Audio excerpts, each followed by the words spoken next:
What's up, everybody? Welcome to Talking Again podcast. I am your host, Fidel. This is The Tap. Thank you for tuning in, and please make sure and subscribe to the channel. And don't forget to click on the notification bell. You can also find the show on all your popular podcast platforms such as Apple Podcasts, Spotify, iHeartRadio, or wherever you listen. Let's get this show started. What's up, everybody? This is Fiddy, and this is Talking Again podcast. We're here on the Tap Studios with Anthony Saldaña and Cynthia Saldaña. Hi. Brother and sister, right? Oh my god. I'm joking. Look at that. Oh, right you know away. what, man? You jumped right into this, man. Yeah. So you got something. yeah, no, you Okay. jumped right into this, man. Okay, so there was a girl in Vegas, right? Yeah.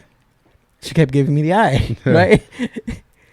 Well, we ran into her a few weeks later at a certain spot, and she goes up to Cynthia and says, "Hey, where's your brother at?" No way. Yes. So when you said it right off the bat, she was about to say that. She was about to say, "Look, bitches, he ain't my brother." Not my brother. No. No. Not my brother. You know, and the only reason why I said it was because I opened up with Anthony Saldaña and Cynthia Saldaña instead of Anthony and Cynthia Saldaña. Yeah. You know. Wow. Yeah, so ladies, if you're watching, I am married, okay? And she will hurt you. She'll cut your ass. No, I'm just kidding. Ask them how they met. Yeah, Oh, right? yeah, she took my ass hostage. Yes, I did. Yeah. No. So Anthony Saldaña, lead writer of Supreme Boxing. Correct. A bunch of other titles. Co-host of Beat the Count. Right? Yeah. Yep. And then what's your title in the Nevada Boxing Hall of Fame? We are, what are we, media, and we work with the media, and we also do like a lot of advertising and marketing for them as So well. like committee? Part of the committee. Yeah. Exactly, part of the committee. Just man of a And bunch she's the photographer for Supreme Boxing, for several other outlets, including Community Digital News out of San Diego, with Gail Falkenhalt. She's the photographer for the Nevada Boxing Hall of Fame. Whenever she gets good shots, her work basically goes viral, goes out to different places, different outlets, ESPN, LA Times, whoever needs it. We try to shoot it, try to get it out there to them. So she... Is my it partner. Is it mostly like freelance that that you do? Okay. Yeah, it's so freelance. are you ever contracted with anyone? No. Oh, it's all freelance then. Yeah, it's all freelance. Okay. How does that work?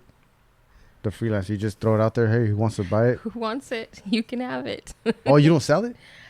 Sometimes. Oh, you gotta It- sell it. It depends, man. I remember one night at the Forum, there was a fight with a kid out of Panama, Jezreel Corrales. He was fighting at the Forum, first time in LA, defending his title. He had won the fight, and there was a Panamanian newspaper that needed a picture. Yeah. And she had a great picture of him knocking the guy out, and she actually sold it to the Panamanian newspaper, made the front page of the paper the next day because they're on a time deadline. Yeah. So we were able to come up there, and for the most part, we just get it out there to whoever wants it to get her name out there. Get the credit. Develop Exactly. the Definitely. rapport. They see her name in USA Today. They see her name on Fox. They see her name somewhere. Hey, at least she's getting that exposure. Yeah. And to us, that's more important than actually trying to sell it and make money, because we do this for fun. What we do as a hobby. We do it for fun. Well, let's get into that. So you're the lead writer of Supreme Boxing. How'd you get into writing for Supreme Boxing? I'm assuming you were a fan first. Always been a fan. Okay. Still a fan. Yeah. Still a boxing fan to this day. It started off on Facebook, man. I'd go to these different Facebook boxing pages, Mm-hmm. and they'd have fights, and I'd basically just break down my thoughts on it, and I'd write like 2 or 3 paragraphs on how I saw the fight. On a comment. On a comment. Okay. Yeah, I'd just sit there and comment on it. And one night about midnight, I remember I got a message from a guy in Oklahoma, and he's like, "Hey, I have an outlet called Ringside Report." He says, "I want you to work for me. I can't pay you, but if you write for me, I have a lot of connections. I can get you into all the fights." Yeah. Cool. I said, "You need me to take pictures too?" He said, "Yeah." So I go out and I buy a little Nikon camera. And at that time, I thought it was like the greatest thing ever. It was like $1,200, right? Yeah. So to me, that was a lot of money. Like, fuck, I'm spending $1,200 on a camera. And so I go out and I'm trying to take pictures, and I'm trying to write, and I'm trying to do everything. And I can't do it, man. I can't do it all. Yeah. So I tell Cynthia, "Hey, you want to try to take pictures?" No. She's like, "No." I'm like, "Why don't you try it?" So the next fight, I took her with me and let her shoot the whole time. And basically we started tag teaming it, and hitting different fights. Supreme Boxing, I had actually won a contest for them. I entered a contest one day and I was like, who's going to win these fights? So I entered it, # Supreme Boxing and whatnot, HBO Boxing. And I got all the fights right. And they went back and I guess they had read some of my stuff. So I was hit up by Nancy Rodriguez, who is, she's part of Supreme Boxing, but she's also the PR for the WBC. Okay. And she's like, hey, you interested in writing for us? So I did. I jumped on board and I joined the team and I said, hey, can I bring my wife along? She takes my pictures. Sure. And it's just been, it's been all forward from there. Yeah. And it's been good, man. It's been really good to us because we've been able to network. We've been able to meet a lot of people in the boxing community. And it's a small community. Right. People think, there's boxers and there's all these managers and there's all these promotion companies. But when it comes down to it, man, it's a real tight-knit family amongst all the media. Everybody's pretty much linked into each other. Yeah. Yeah, everybody knows each other. Everybody's really friendly with each other. Of course, you have your little, people that don't always see eye to eye. Mm-hmm. Haters. Yeah. Exactly. It's okay. We could say haters. But for the most part, man, everybody in the boxing community is really cool, man. Yeah. And it's given us an opportunity to go places, to meet fighters, to put in work, to network. We actually got linked up with the Nevada Boxing Hall of Fame because of Supreme Boxing. And we've been able to meet people like Tommy Hearns and Sugar Ray Leonard and just some great legends, Julio Cesar Chavez, Leon Spinks, Michael That's right, Spinks. yeah. I mean, just legends in the boxing community. And this is something that never in my wildest dreams did I ever imagine I would be doing this, especially growing up a boxing fan. Yeah. It's just, I'm thankful for where I'm at. I'm thankful for, being able to cover the sport that I love, but also being able to have my wife with me when I'm doing it, Yeah. and working with her hand in hand. And it's been a great about 4 years now that we've been doing this. So Yeah. it's been a great ride, and it's only getting better. We continue to grow. I've met Sean along the way. Actually met him through Marco Trejo, the owner of the Sweet Science Gym in Hawthorne. Met him after a WBC amateur show. We went to dinner, had a beer, and he's like, hey, I got a partner that's starting a podcast. Why don't you come on? Yeah. I came on the show. We sat there. We bullshitted. Next thing you know, hey, you want to be the co-host? And it's been taken off from there. And Sean's a great guy and knows a lot about the sports. He's fun to work with. Yeah. Me and him don't always see eye to eye. We argue on the show. He has his opinions. I have mine. But I think that's what makes the show good. That makes the show really good. That's what makes it good, man. I love it. I love you guys' banter back and forth, man. I told him It's that's the the best. best part, right? It's the best part when you guys go when you guys don't see eye to eye. Yeah. So. It's like I just remember. You know what? I just did a Sean right now. The laugh that he does. I didn't do it on purpose. I swear, Sean. But the snacks with stacks. Snacks with that Stacks. kind of stuff. Okay, that's off the cuff. It's great, Dude. It's great material. That came out of nowhere, man. Yeah, We're yeah. just from boxing to barbecuing to food to next thing is snacks with Stacks. Come on. Yeah. Yeah. Where did the name something else. Stacks come from? How'd you get that name? Stacks. Okay. So I grew up in the Central Valley of California, right? Okay. So out there I had a small bank called San Joaquin Community Bank that I bank with. When we moved out to the high desert, I closed my bank account. I closed out my bank account and I was trying to open up a new one. But when I got to Lancaster, at the prison, I was working a lot of 16-hour shifts. Yeah. I was working 16, 16, 12, 16, 16, 12 because they wouldn't allow you to work 3 16-hour shifts in a row. But even when I was working the 12-hour shifts, I was getting off too late to hit the bank. Yeah. So I get my per diem check. I have an overtime check and I have my regular check. And my regular check or my overtime check was actually more than my overtime check. And Yeah. my per diem check, they had paid me for 3 months of per diem. And I had these checks and I couldn't cash them anywhere. So I ran into a guy, this Arab guy that owned a check cashing store. Yeah. And he cashes me out. He's like, just give me like $100 and I'll cash all 3 of your checks. Right. Yeah. And I think I had something like $17,000 or $18,000 on me cash. Right. Yeah. And I go into a barber shop And I go to pay, and I pull out this fucking wad of money. And the barber's like, damn, Stacks. And it just stuck with me. Every time I'd go in there, it'd be Stacks. Hey, this is the homie Stacks, Stacks. And then like other people started calling me Stacks, and it just kind of, it got around. And people in the barber shop had relatives that worked at the prison. Yeah. So they would see me and they're like, oh, you're Stacks, huh? All right. So it it just got kinda, worried that word got around. And when I started writing for Ringside Report, the guy's like, hey, man, you need to have a nickname. Yeah. I'm like, I already got one, Stacks. He's all, that works. And Boom. it stuck, it stuck. And then when I went to Supreme Boxing, it blew up. Yeah. It just, because of the following that Supreme Boxing has, they have almost 400,000 followers on social media, and everybody knows Supreme Boxing out here in Southern California. So it just kind of, it stuck, Yeah. So now they see me and it's like, they're Stacks. And usually when I'm at the boxing events, I have a little straw hat that I wear. Oh, I love that hat. Right. And I wore it to 1 or 2 fights, and I ran into Popeye, Ray Corona. He's an official from Bassett, and he says, hey, homie, check this out. Wear that hat every time you come to the fights. I'm like, why?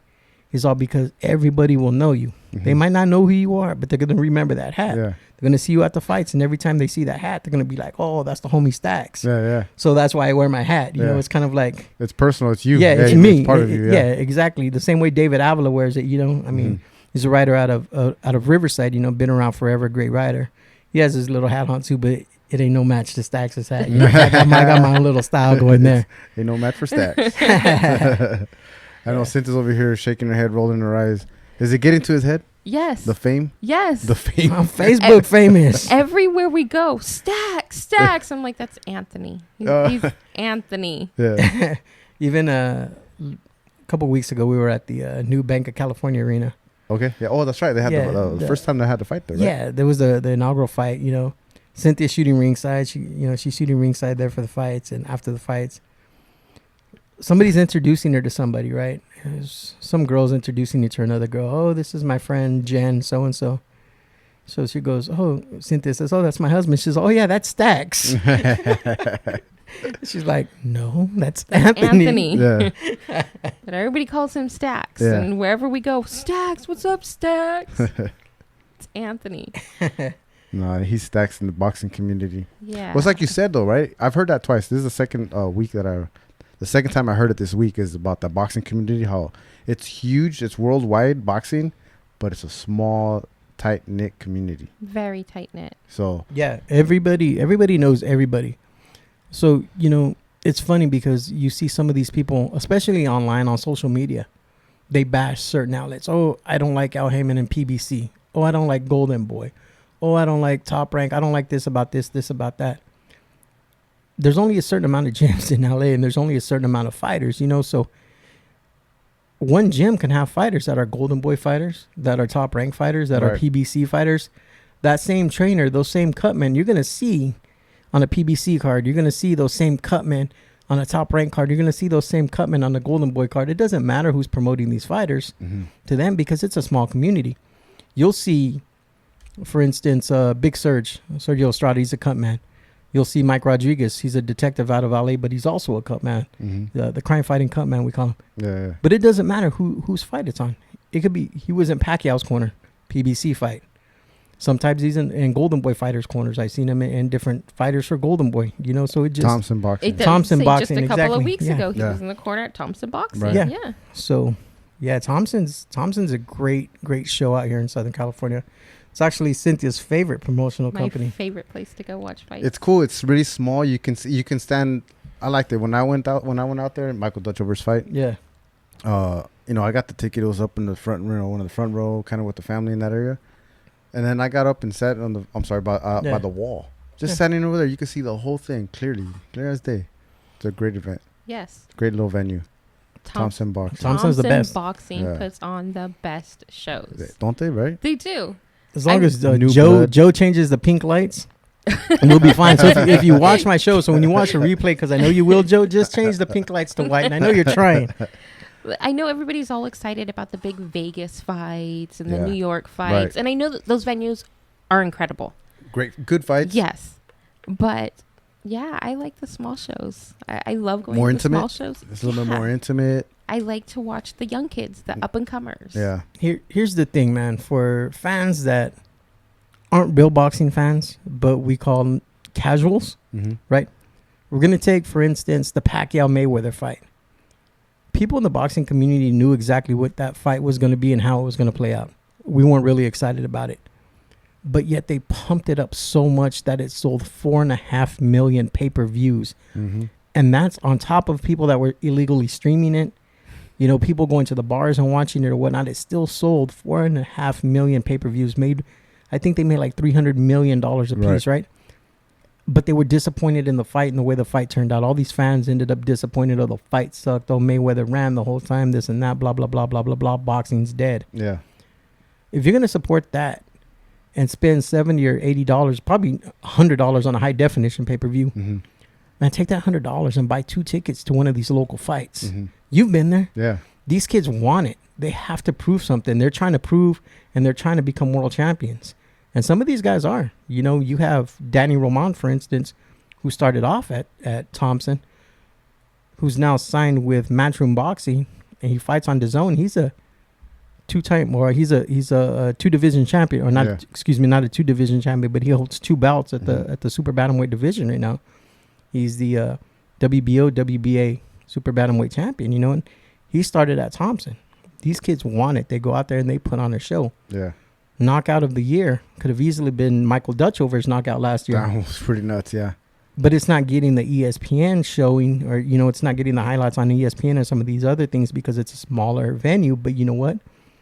If you're listening in and you're watching and you want to see good fights, go to these small shows. Go to these club shows. That's where you're going to see real action. That's where you're going to see these kids with heart that really want it. They're going to go out there and they're going to give 100% every time they fight. Is there more smaller promotional boxing promoters out there other than Thompson Boxing? Yeah, there's one. I'm one of those casual fans that you're talking about. I love boxing. I love watching it, but I'm not into it like, you know, like you guys are. And that's okay. Yeah. And that's what I tell people. And before I get into the other promotional companies, there's nothing wrong with being a casual fan because that's who makes the sport. Yeah. There's maybe 20,000 hardcore fans that really know the sport of boxing. Yeah. Everybody else is what you would consider a casual. And like I said, that's okay because that's who these promotional companies are selling to when they go with Chivas and Tecate and they're showing these commercials, you know, on Tecate beer and the barbecuing and the Eagles landing or Sliced Alone's turning over the carne asada with Canelo. Right, yeah. You know, it's to attract the casuals and that's okay. And, you know, as far as smaller boxing venues out here, you have 360 Promotions, which is a big promotion company, but they do small club shows. They do usually Thursday night fights in Hollywood at the Avalon. Golden Boy still has a lot of small cards. Tomorrow, as a matter of fact, they have a card at the Belasco Theater. Tickets are always cheap. The Belasco Theater, every seat in there's a great seat. Even from the balcony, you're right on top of the action. Yeah. Thompson Boxing, of course, you have Red Promotions, which is just coming up. They do a lot of fights at the Pico Rivera Sports Arena. I think they have a new card coming up on October 12th. They have a card. You have fights, the OC Fight Club, which is ran by Roy Engelberg. You have Thursday night fights at the OC Hangar in Costa Mesa. Great event. Great event there. Yeah. Great event. I mean, really, as a fan, they cater to their fans. Oh yeah. Oh yeah. It's a show from beginning to end. Nice. They have that show. They have Bash Boxing, which is out of the Glendale area. They're almost an arm of Top Rank. They have, whenever there's big Top Rank shows, they have a lot of Bash Boxing shows there at the Sportsman Lodge in, I want to say Studio City. So there's plenty. You know, there's plenty out there for a regular fan that wants to go out there and watch some good boxing. There's plenty of local shows all the time. Tickets are usually pretty reasonable. And, you know, and that's the good thing about the phone. That's the good thing about social media. You know, hashtag boxing, you know, in Twitter or Instagram or whatnot. And you'll find these places. You know, one of the things that brings me to that point of getting that exposure for these smaller venues is what Thompson Boxing does is they put everything on Facebook Live. There's a lot of MMA companies that are doing that too. Yeah. They put their stuff live. I'm not sure if these are doing it, but that's probably like a really good outlet. It's free. You could watch, all those fights live, and some of them think you can still watch them on demand, right? Yeah, I know Thompson. You can go back and watch them, and Thompson, we actually cross stream through them. So if you can't get a hold of the Thompson website and can't watch it through the website, it's on their Facebook page as well, and on Supreme Boxing's Facebook page as well. So we automatically cross stream as soon as it starts on their page. It also starts on the Supreme Boxing page. We also cross stream fights for Cancun Boxing on Supreme Boxing. So when there's fights out in Cancun at the Oasis in Cancun, we always stream those fights as well. So there's a lot of cross streaming that Supreme Boxing does as well that you can watch on Facebook. And now, with these new TVs that have the built-in streaming service, the casting. Mm-hmm. You can automatically cast from Facebook straight to your TV and watch them on your TV. That's what we do sometimes, if we're at home. There's something going on Facebook Live, especially like sometimes they'll have the preliminary fights on there. So before I switch over to DAZN or ESPN Plus, if they're showing like prelims on Facebook, I can just stream it cast it right to the TV. So that's what makes it good, Again, these small venues, it's all about getting them out there, getting that notice and that awareness, right? Putting them out there. Yeah, exactly, man. And, for these small fighters, to me, that's the biggest plus is trying to get them out there, trying to get them marketing and trying to get them advertisement, because these fighters don't make a lot of money. Right. And if I had to say one thing to an up-and-comer boxer, man, is get a good team around you and market yourself, sell yourself. Because there's a million boxers out there, man. Yeah. And it just depends on how you market yourself and how you advertise yourself as a fighter, on how far you can actually go and how much money you're going to make. I'm not necessarily saying how far you can go as a fighter, but as far as making that extra money to survive on, not a lot of fighters are making Canelo money. Right. And that's the honest to God's truth. I know guys that fought for a world title in New York City and barely cleared $25,000. Yeah. Before taxes, before the promoter took their cut, before the manager took his cut, before the cornermen took their cut. So what are they walking around with? Maybe 13? If that, right? If that? Damn. I make that in 2 months' salary. You know what I'm saying? I mean, these guys aren't Stacks. No. Well, that's before tax. No, but no, I mean. No, I hear you. Sucks, I mean, man. They've got to have people. They've got to have people helping them out. Yeah. They've got to have these sponsors that go the mile. And if you're a sponsor and you want your name to get out there, just kind of take a look at the boxing community. See what kids are making a name for themselves. If you're a boxing fan, that's the best way to get your company out there. Whether it's a pizza place or a car dealership or a small mom and pop's place, you don't have to pay these kids a lot of money. But if you show them that love from the get-go, they're going to remember you when they become world champions. Yeah. And they're only going to get bigger and better. It's only going to help your product grow as well. Yeah. Well, it's funny you say that because, one of the cats that's getting a lot of heat is Ryan Garcia, right? For being out there on the Twitters and posting his videos. And yeah, he's a little showboaty and sometimes he gets on my nerves, me cae gordo. But I'm talking about him right now. People know his name. People know who Ryan Garcia is, man. Yeah. We're good friends with the Garcia family. Okay. We know his dad. Well, they're up there. We know right? Henry. Yeah, they're up there in Victorville. Mm-hmm. We know his mom, Lisa. We know his dad, Henry. We know his little brother, Sean. We've known them from the get-go. Before he was even signed with Golden Boy, we knew about Sean. We knew, they kind of, we've known them. We know who they are. Training out of the little garage with his uncle exactly. And dad, But the thing is like, he's building a future for himself. Yeah. He's building a future for himself. Mm-hmm. This whole rift that he has right now is over the pay that he's getting as far as being a boxer, not everything else. Mm-hmm.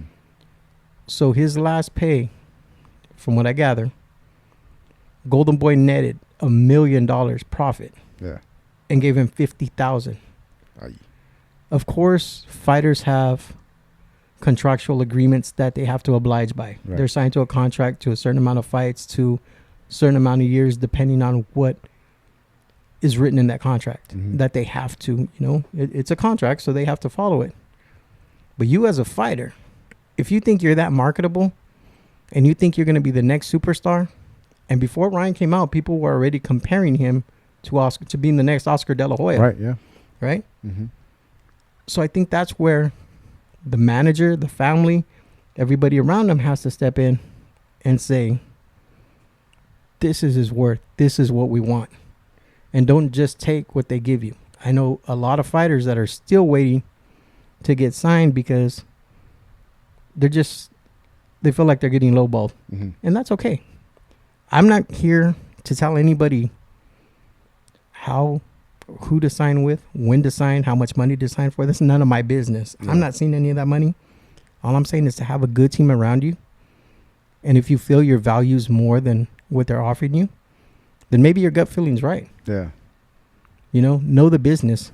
Get a lawyer. Get somebody that knows. Don't jump in because it looks good. Yeah. Because now, 2-3 years down the line, Ryan's a superstar. And he's getting a check for $50,000 when he feels he deserves more, especially when they're making $1 million on that fight. Whose fault is it really? Right. Is it Golden Boy's fault? Maybe. Maybe not. They have a contract with the kid. I don't know. I haven't read it. I don't want to read it. But you get what I'm saying, right? No, I get it, and it's hard because it's easier for the promoter to say, well, fine, and good luck, try somewhere else, right? I mean, it's easy to just say that. Can a boxer go independent? Now, I've heard a few of the interviews with Mr. Boxingpreneur, is that what it says? Boxingpreneur, Mr. Gomez. He talks a lot about that, right? Kind of what you mentioned right now. But has any boxer gone independent, like promoted himself? Mikey, and been successful?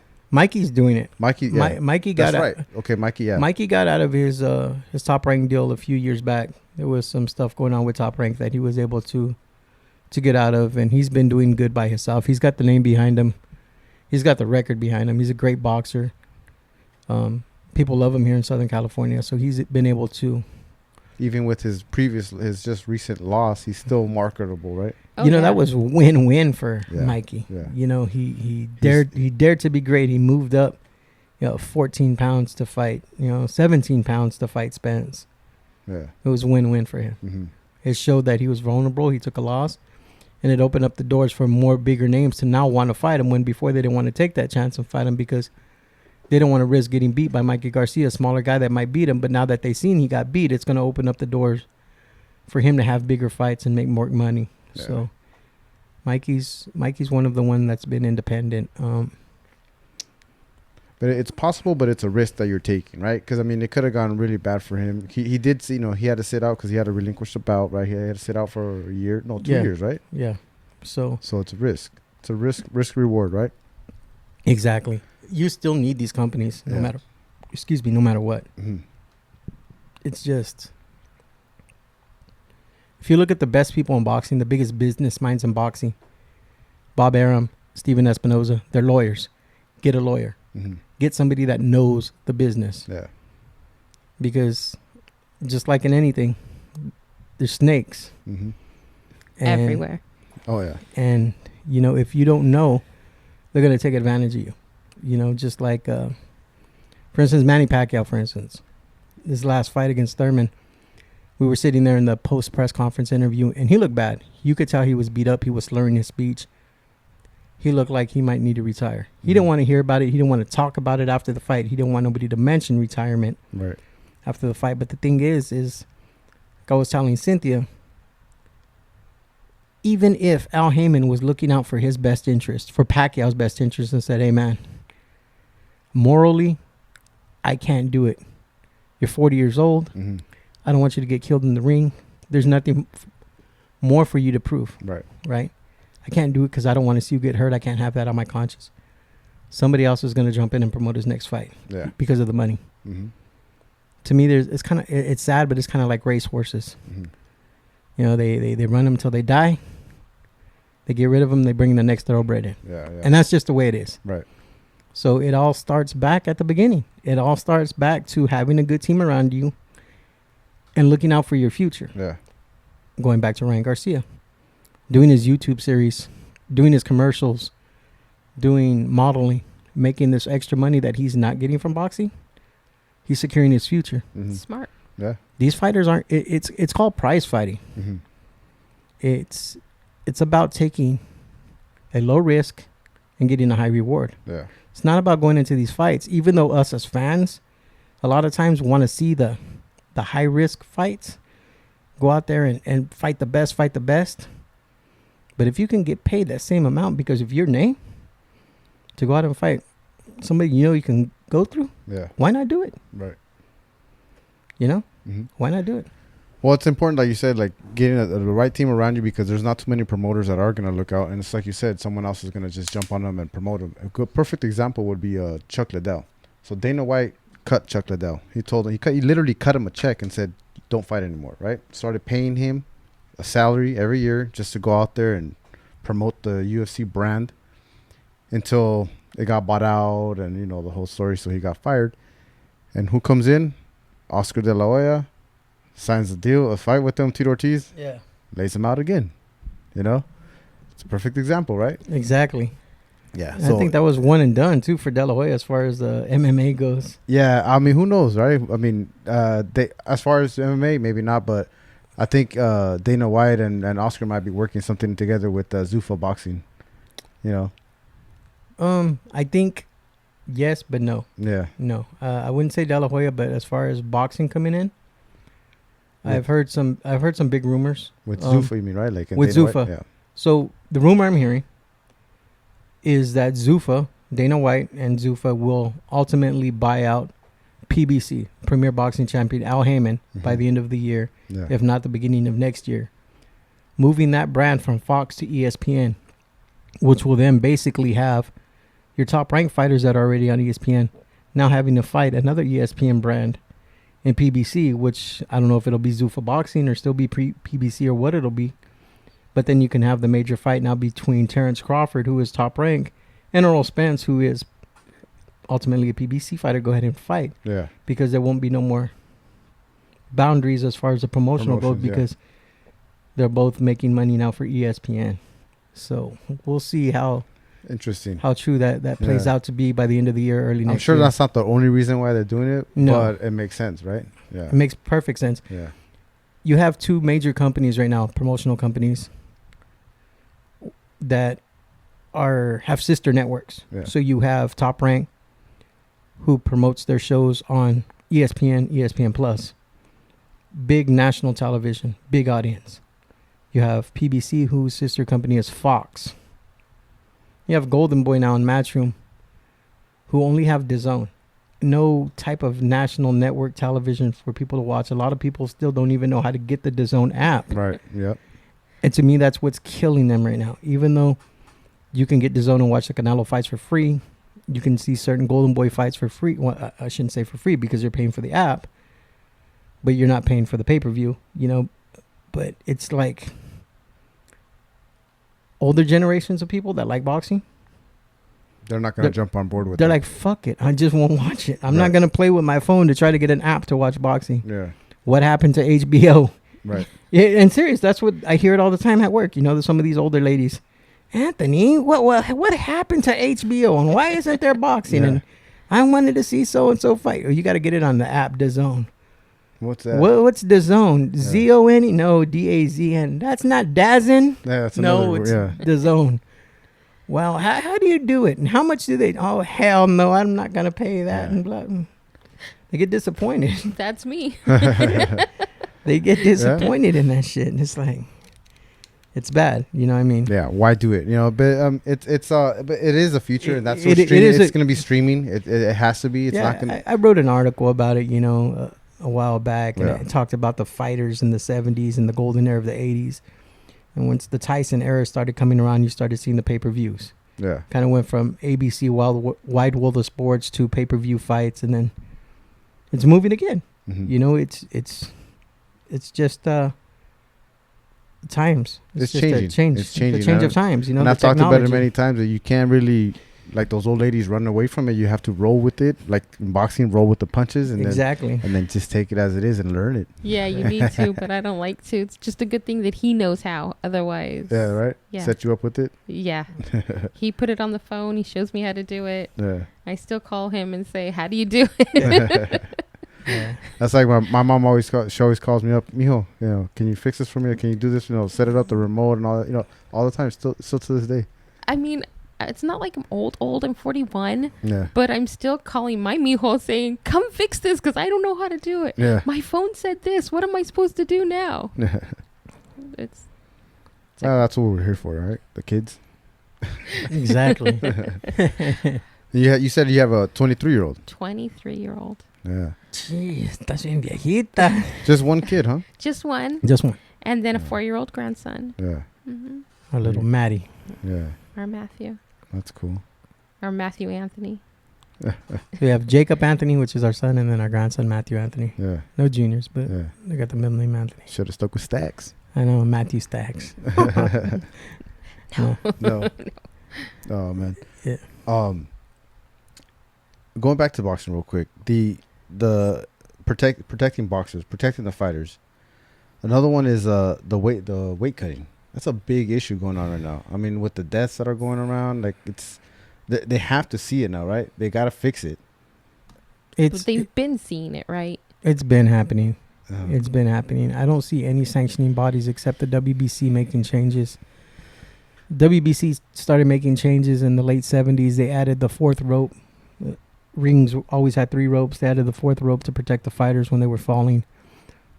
They moved the fights after Boom Boom Mancini killed Dooku Kim from 15 rounds to 12 rounds on the World Championship fights. But now I think the biggest issue is the cutting of the weight and the dehydration. Mm-hmm. I think what they're going to have to start doing, one, is actually doing random urine analysis tests to see how far dehydrated these fighters actually are, because they can run a test to see how much water loss they have in their body. Another thing I'd like to see too, though, is a universal medical for all the fighters in any state, whether it's California, whether it's Nevada, whether it's Iowa, no matter where they're fighting. Now, when you say universal medical, like coverage or? No, not coverage like insurance, but a universal medical exam that they have the same board that they have to clear for a neurological exam before they fight. Okay. Because when we see fights, we see the cuts, we see the broken noses, we see the headbutts, the outer fighter is what we see, but we don't see the internal damage that they've taken. Yeah. When these fighters are knocked out, we don't see what their brain scans look like. They get up, they count them, okay, you're okay, they walk them, they're good, they're done. They can fight again. They get a suspension for getting the cut, but they don't get a suspension for getting knocked out. So it's kind of like, hey, you got to take a bigger look at the bigger picture. So, hey, okay, Fidel, you got knocked out in California 30 days ago. You can't fight in New York. You can't fight you can't fight anywhere. You should be able to open up a phone, a laptop, an iPad, and just say, hey, okay, this guy fought in California. These are his results from his last neurological exam. This is his last physical that he took. Let's look at him and see if he's cleared to fight here in this state. If you're not clear to fight in one state, you shouldn't be clear to fight in another state. That's all there is to it. Mm-hmm. They have to do a better job at, looking Unifying, at these fights. Yeah. Right?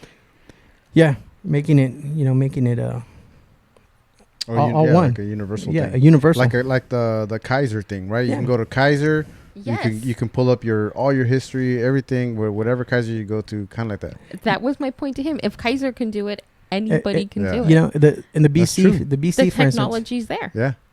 WBC, for instance, they have the 30-day weigh-in, they have the 1 week weigh-in, or the 7-day weigh-in, then they have the day before weigh-in. That watches their weights, and they can't be more than a percentage outside of that weight, or else they're not going to sanction that fight. Yeah. To try to have them cutting weight in a safe manner. But it comes down again to the team. They know what they're doing to these fighters. They know how they're making them cut weight. Yeah. They see the shit that's going on, man. And they're just as guilty as the next body. They're just as guilty as the sanctioning bodies and the state athletic commissions that are allowing these fights to take place. When these people are walking up to the scale, shaking, damn near falling down because they can't even stand up because they're so damn dehydrated, but a state athletic commission is allowing them to fight. Yeah. There's a problem there. Mm-hmm. Their corners allowing them to fight. Their dads allowing them to fight. There's a problem there. Yeah.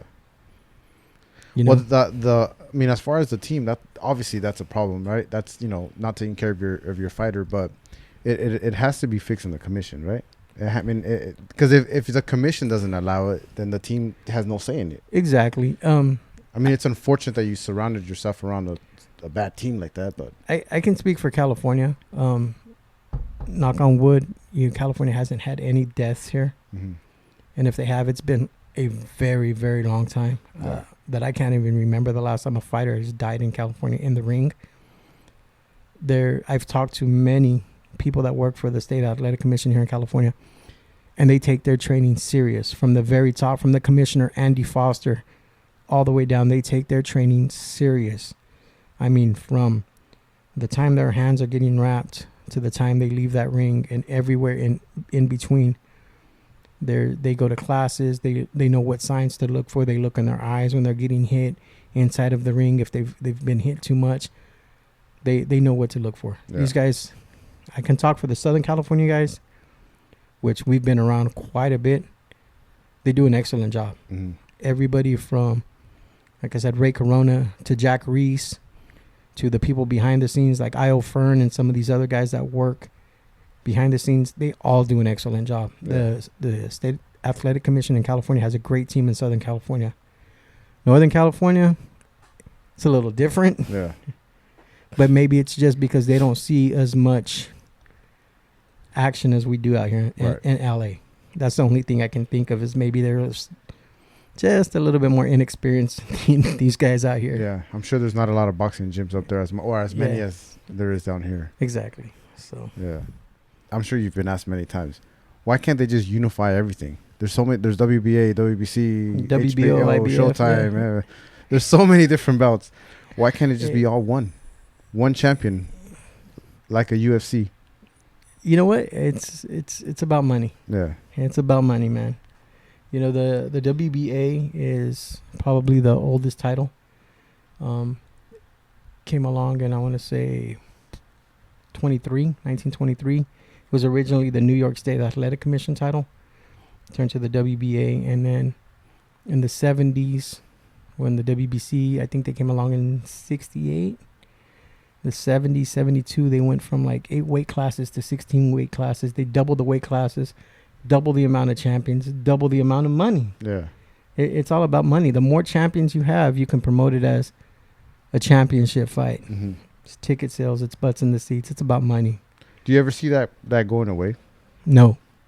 Because it's not lately they're making more bouts, man. Yeah.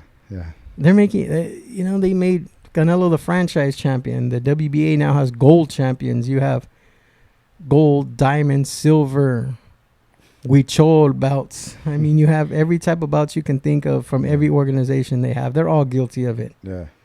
And people can say, oh, it's like a trophy, that it's just sentimental so they can have it because May 5th and September 16th are so big for Mexicans that we have to just give them an ornamental championship belt. Yeah. It's still a belt, man. It doesn't make sense. We know what the purpose is, but again, the casuals, they just see it as, look at these jokers with another stupid belt. Yeah. And that's the truth. I'm not, and I'm not trying to bash anybody because I love the sport. Yeah. I love boxing. But that's what people like, my tios and my tias and my primos and my primas, what the fuck is that? Yeah. Pinche huichol. Come on, man. Okay, and to be honest, me too. I get confused by all the belts. There's a lot. I mean... Yeah. If you're not into the sport, you're not into it, like then you're a casual fan, you're just gonna say champion. He's a champion. He's a champion. He's a champion. He's got a belt. That's it. Exactly. But to my point was aren't fights styles make, how they say styles make fights, whatever. Nowadays, if you put the right fighters against each other, and then it can sell out without being champions, can't they just sell out? It can. Taking like a McGregor, for example, like McGregor against Nate Diaz, non-champions. They don't have belts right now. They those guys will break it right now. Yeah, and that's because of the marketing that the UFC does. Yeah. They've cornered that market. They've cornered that market, basically monopolized it. Of course, you have like King of the Cage and you have Bellator and whatnot, but I mean, he's got a stronghold. He's got a lock on that market. Everybody else is minor leagues compared to UFC. You know that. Right. UFC's top notch in boxing. That's just I don't see it happening. And as far as even when the best fight the best, 2.5 years ago, Kovalov fought Andre Ward for the first time. Those were the two very best fighters. Kovalov was this undefeated Russian. Andre Ward, the last American male gold medalist. Yeah. They go to meet, and the T-Mobile was only halfway sold out. And those are the two best in the world. And the reason why, it all comes down to marketing and advertising. You can have the best fighters in the world fight each other, but unless it gets out there and it gets pushed, people don't care. Yeah. Like I said, there's maybe 20,000 hardcore fans. But here in the United States, it comes to sports demographics. When you have billions of dollars getting poured into the NFL, into Major League Baseball, to hockey, to NASCAR, boxing takes a backseat to all those sports unless they can advertise it and market it. You know, they got to have it on. You got to have it on mainstream media. Mm-hmm. You know, I remember the last time I think Fox had something right after March Madness, where they showed some boxing games. No, it wasn't basketball. It was after the Heisman Trophy Award. Top Rank had a fight after they had presented the Heisman Trophy, and Baker Mayfield had won it. And Teofimo fought, and he came out and he did this little, after he knocked out whoever he fought, came out and did his little Fortnite dance, did his backflip and threw on Baker Mayfield jersey. Yeah. It's just marketing. Yeah. You know, you got to be able to market the fights. So you got to have the gold in order to sell some of that. That sucks. I think it's just it needs a different approach. But I mean, I'm not one of those guys that says boxing is going down, because I think it's better than it's ever been. I think, or not ever been, but than it has been in the last 5 or 10 years. It is. It really is. I mean, there's a lot of good fighters out there. There's a lot of champions from all around the world. You're getting people noticed from Russia, from Kazakhstan, from Japan. You know, I mean, It's not just the United States. Two of the best fighters in the world are from Russia and Japan. You know, you got Inui and you have Lomachenko. She's funny. She's laughing because the name Inui. Yeah. I hope Jesse Vargas watches this. Jesse Vargas absolutely hates him, and I've been on his train, on the Inui train since the beginning, right? Since he first got into the pros. So me and Jesse Vargas were in Vegas a couple weeks ago. Yeah. And he's fighting. Inui's got a championship fight coming up against Nonito Donaire. Mm-hmm. And Nonito Donaire and Jesse Vargas are like best friends, right? So I'm texting Jesse. I'm like, I hope your boy don't get hurt. You know, he's going to get knocked out. Yeah. He's like, put your money where your mouth is, 500, right? I'm like, all right, cool. And she's like, don't do it. I'm like, yeah. And then we ended up not betting, but when he seen me, he gave me a sharp left hook, right under the ribs. He's like, wham. And I know he was just playing, but fuck, dude. It's Jesse Vargas. That dude just caught me into my ribs. I'm like. He stood there in shock and then walked around the corner. I'm like, are you okay? He's like, no, Jesse Vargas just hit me. Dude, he knocked my breath out. I was smiling, trying not to cry. I was just he's like, come on, let's take a picture. I'm like,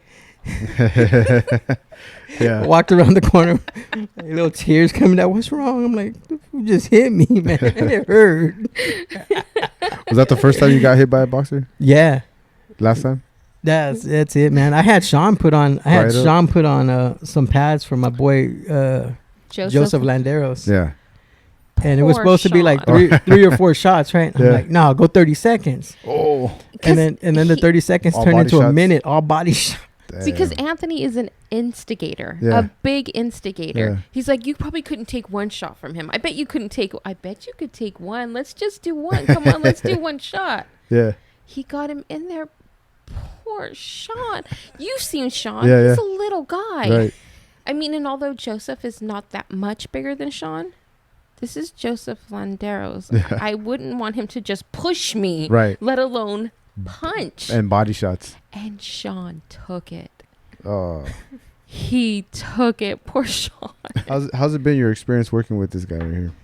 It's fun. Being able to work with them. It's fun and it's frustrating. Yeah. Because he likes to boss people around.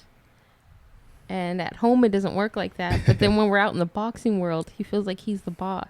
Nice. Yeah. You say no, huh? You shaking your head, Anthony?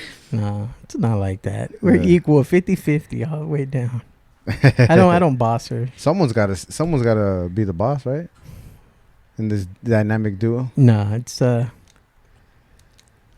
okay. I mean, I don't try to boss her. I give her constructive criticism.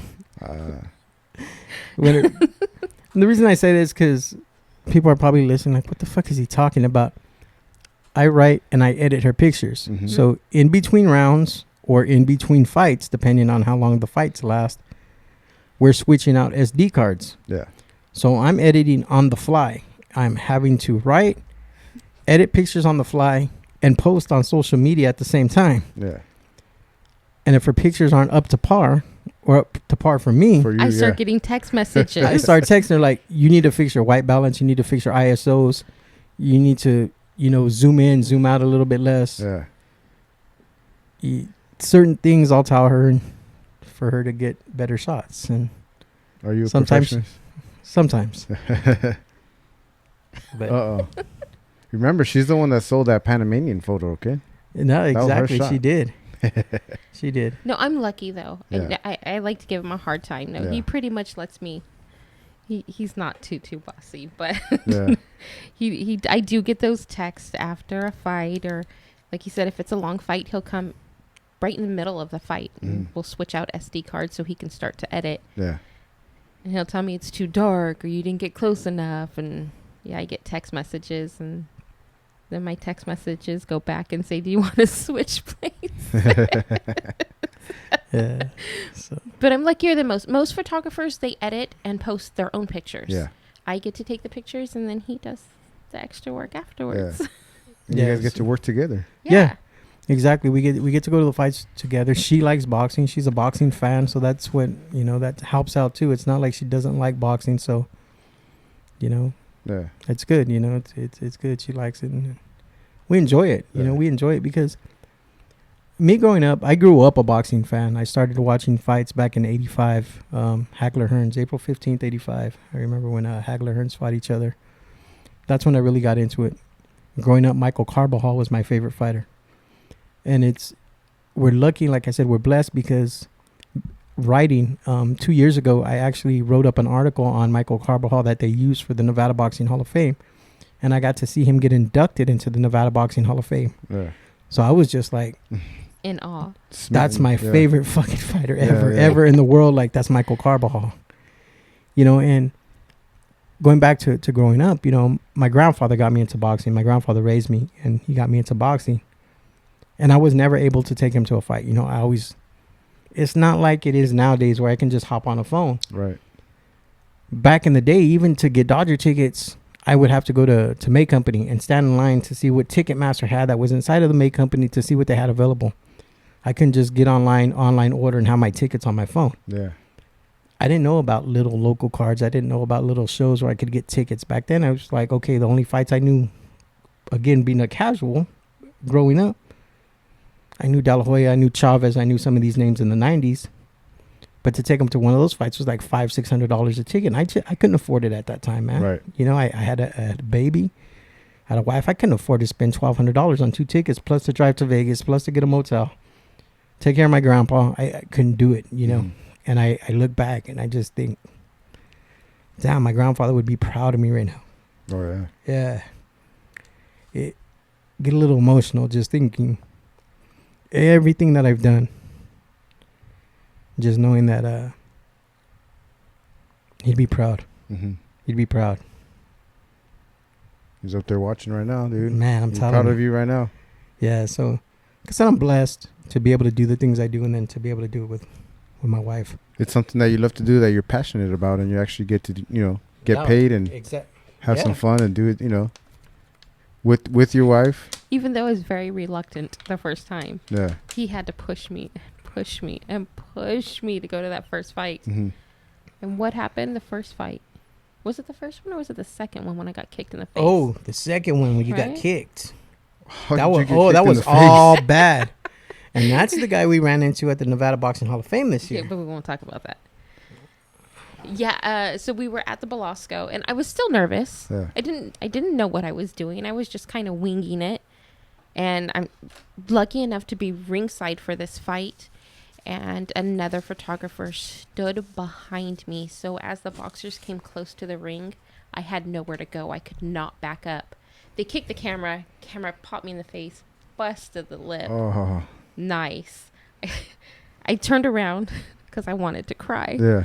When I turned around to cry, Oscar de la Hoya is sitting right behind me. And I'm like, you can't be the girl that cries. You can't be the girl that cries. So you held it in, huh? I held it in. And then afterward, and this was it the main event, I think? Yeah, maybe? it was Zach Ochoa. Yeah. Afterwards, we walked to the truck, and I just let it out. I burst into tears. I got kicked in the face, and my lip got busted, and then De La Hoya was sitting right there, so I couldn't cry. I'm never doing this again. Yeah. That was a big lie. Yeah. Now we do it, and I love it. Yeah. It's fun. It's not something that I thought I would like. I liked boxing. I loved watching it, but it's not something I thought I would like. Yeah. And it's work. I mean, it's work. It's work. What do you mean? It's not just easy. You're not lucky. You're not lucky to be there, dude. It is so much work. Here's the thing we hear. Yeah. I have long lost primos that I haven't talked to forever that'll show up on Facebook. Oh. Hey, Stacks. can you give me some tickets? Yeah. Oh, of course. Right. The free tickets is one. Oh, you're so lucky. Oh, you're so lucky. Yeah. It's not luck. It's a grind. Yeah. It's work. And if I'm not posting daily, I'm getting my ass chewed. Like, Yeah. Like, hey, you gotta post, man. You gotta do this. You gotta do that. You gotta write. You're on a time deadline, especially when there's fights and it's Golden Boy, it's Top Rank, it's something. We need to be on it. We need to be posting. When it's all live. Yeah, live, right? It's go. You gotta go because people don't care tomorrow about a fight that happened today. Yeah. You know what I'm saying? If somebody gets knocked out, if Pacquiao is fighting and he's getting knocked down, or Thurman got knocked down, right? I ran to her section where she was shooting from to get that card to see if she got that knockdown so I could post before the fucking fight was over. Like, I was on it by the middle of the second round. It was already posted up showing Pacquiao knocking Thurman down. They want to see it now. They don't want to wait. And even though Top Rank, Golden Boy, all these big promotional companies have their own photographers, Showtime has their own photographers, DAZN, they all have their own photographers.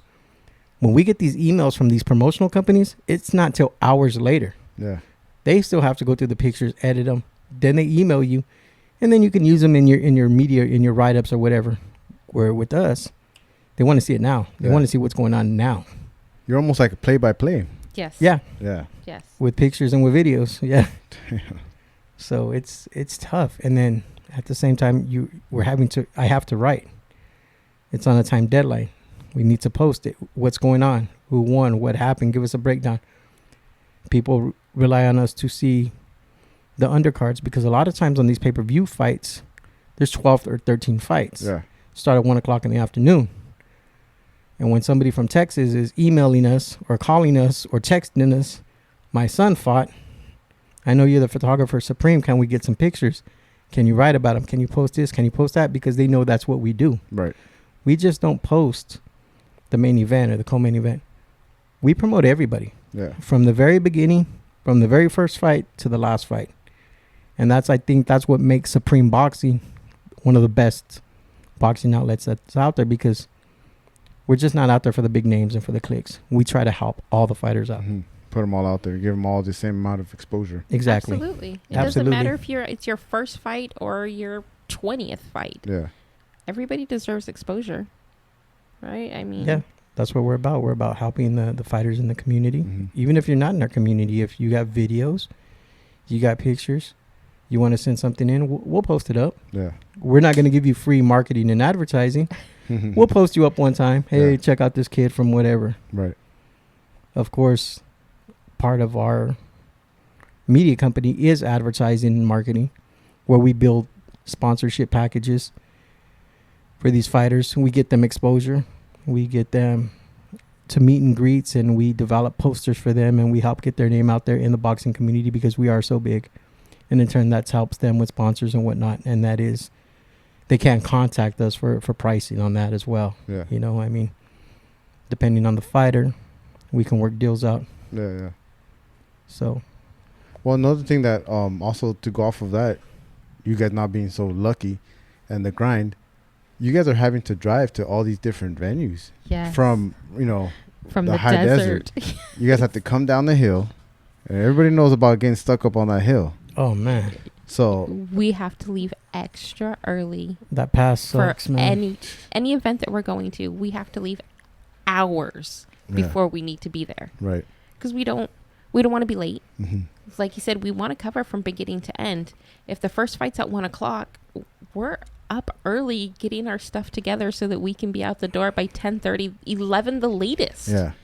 I mean, and that's 11's even pushing it late for us. Yeah.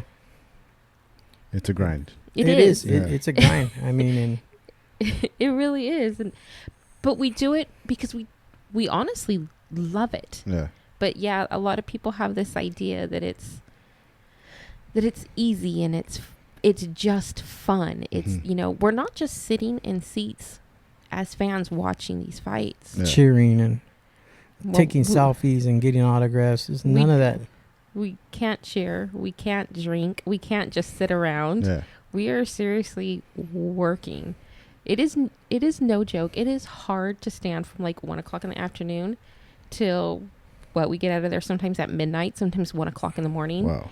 And you're just standing. And if it's a bigger fight, they got fights afterwards too. Yeah, sometimes, usually right? depending on the TV schedule, because they only have a certain amount of time to get on TV. So if you're the first few fights and it's time to go live, guess what? Your fight gets pushed back to after the main event. Yeah. So sometimes they're fighting at midnight. Damn. And we're still there. Depending on where the fights are at. We were in Texas for the Mikey Earl Spence fight. And with the 2-hour time difference, so it's starting at 9 o'clock, the pay-per-view out here. Over there, the main event starting at 11 o'clock at night because, the 2 hours difference. Right. So it sucked. It sucked. And then, like she says, for her, having to stand the whole time. Yeah. Especially if she's shooting ringside. And for the bigger fights, it's not T-shirts and a jean. It's not T-shirts and jeans. We're getting dressed. I'm usually wearing a button-up shirt and a tie, and she's in a nice dress. Mm-hmm. Her heels or, her clogs or whatever she's wearing. Face mask.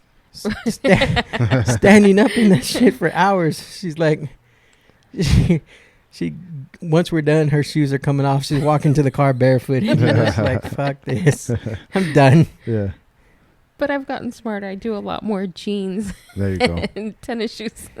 So other than getting kicked in the face, what's some other crazy stuff that's happened to you guys? Being out on the road. I don't think anything crazy, really. I mean, right? I mean, I got kicked in the face. People don't understand how I went back. I get very excited when I walk away and there's like blood and everything all over me. She loves the blood. She likes the blood. Like that's awesome. I love boxing and I want to see the boxing. You know, I don't want them hurt, but yeah, I enjoy seeing it, and it's a plus to be ringside, to be so close to them. I mean, and she's not always ringside. No. So when you say crazy stuff, for instance, Bernard Hopkins, his last fight was at the Forum when he fell off the ring. Yeah. So she's shooting from maybe 20 rows up, where other people are ringside. She got the actual picture of him flipping completely out of the ring, and he's straight up and down. And that picture sold.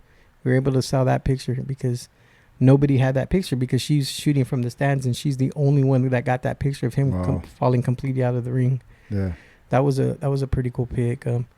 She's gotten some real good knockout pictures. People that seems to be her forte, is just like catching these dudes like knock the fuck out. Because they start to fall, and then I kind of want to creep into the ring rather than to back away. Yeah. There's something in the head that doesn't say back away. It says go closer. Get in there, yeah. Run to the fire. Yeah. So that Teddy Atlas quote, right? Yeah. Right. We're firemen. Yeah. Well, any crazy challenges though that you guys, when you guys are out there, other than the traffic? Challenges. God, I feel all boring all of a sudden. There's we really don't have any crazy stuff. Honestly, everything's so it is easy work. No, I'm just kidding. No, we start from the first thing in the morning. Every day, like when we were in Texas for fight week, we got there Monday night. We got there Monday night for when they did the grand arrivals to the motel at the Renaissance in Dallas. watch the workout. Then Tuesday morning, we're up by 7 o'clock, getting dressed, out the door by 8, taking a shuttle from downtown Dallas to AT&T Stadium. We were in there with Roberto Duran. That was pretty neat. We got to ride with Roberto Duran in a limo bus. But you get there and it's all work. It's all interviews. It's all pictures. It's all writing up about the press conferences. It's all work. Break for lunch. You work through lunch. You go, you have dinner. And then it's just like, you just want to crash. You're just tired. Yeah. So really, I mean, it's just like a regular job. You know, you're just out there grinding. On top of your regular job. On top of our regular job. You know, so last weekend, for instance, last Saturday, I barbecued some carne asada at the house. Snacks with Stacks. Anyways, there you go. That was the first Saturday that I was home since the Thurman Pacquiao fight. Damn. Just because we're always in a motel. It seems like every weekend we're staying in a damn motel. Yeah. Always on the grind, always moving, always going. And that's what sucks, man. It's like you don't get the home cooked food.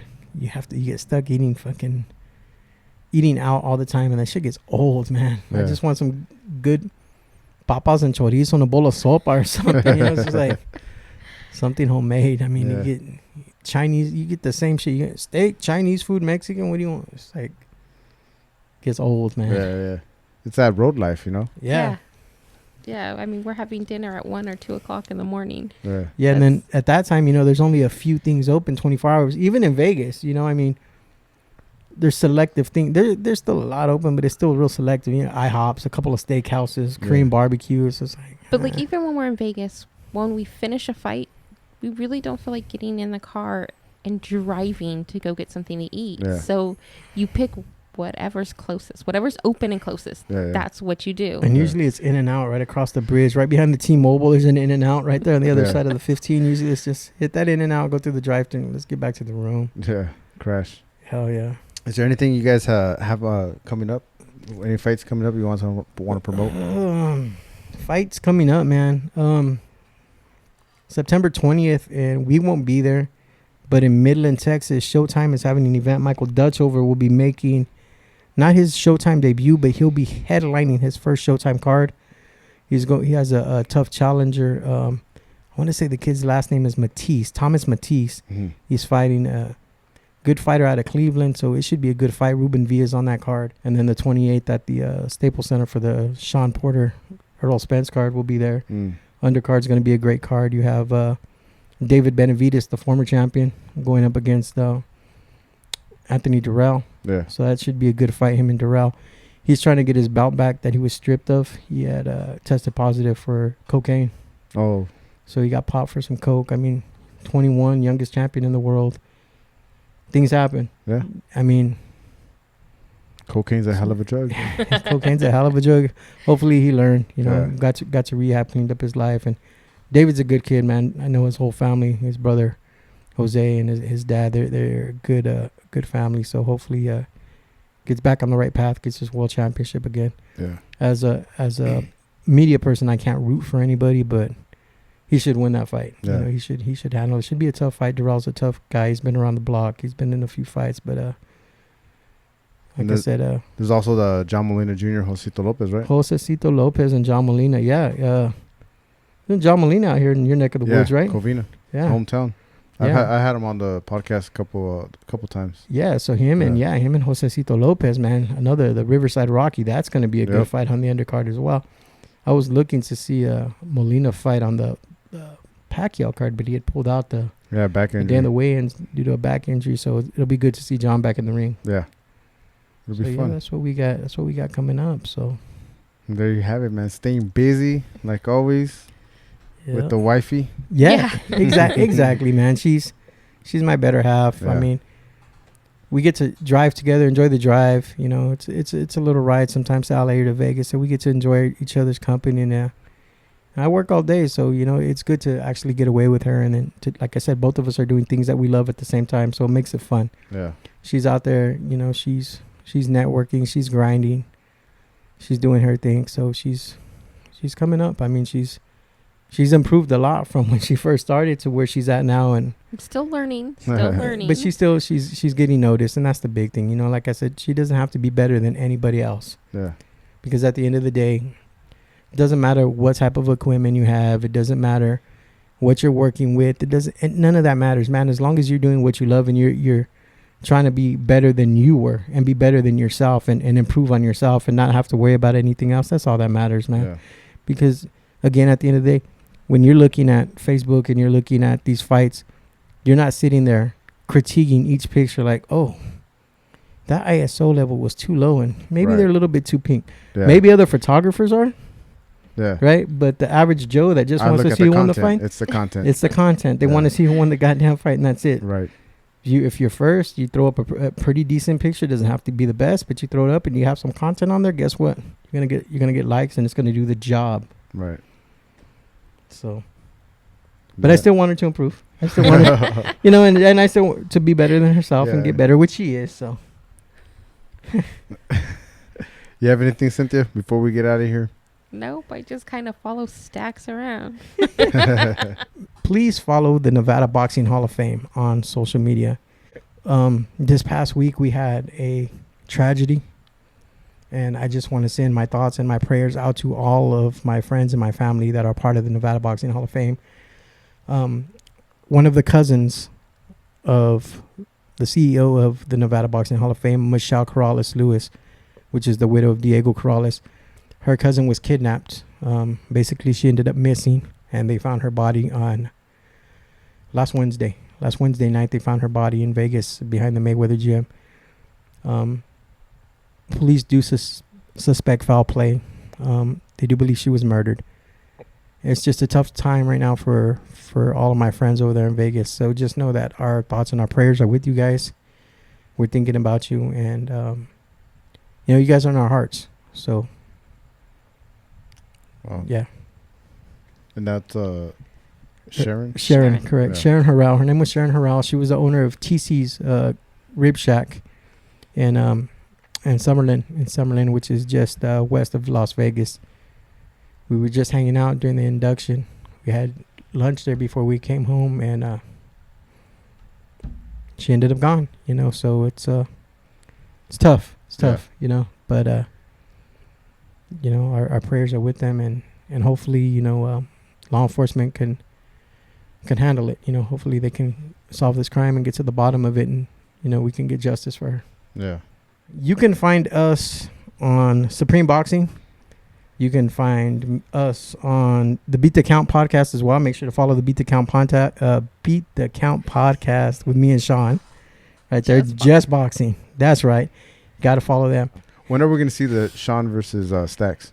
Anytime, man. I've tried to get him in the ring with me, but he don't want to. I told Sean do it. It's not like he's going to last long. I got a good minute in me, man. That's it. After that, he'll just light me up. He'll just get exhausted. I got 30 seconds to corner his ass and get him, and that's it. Power punch him.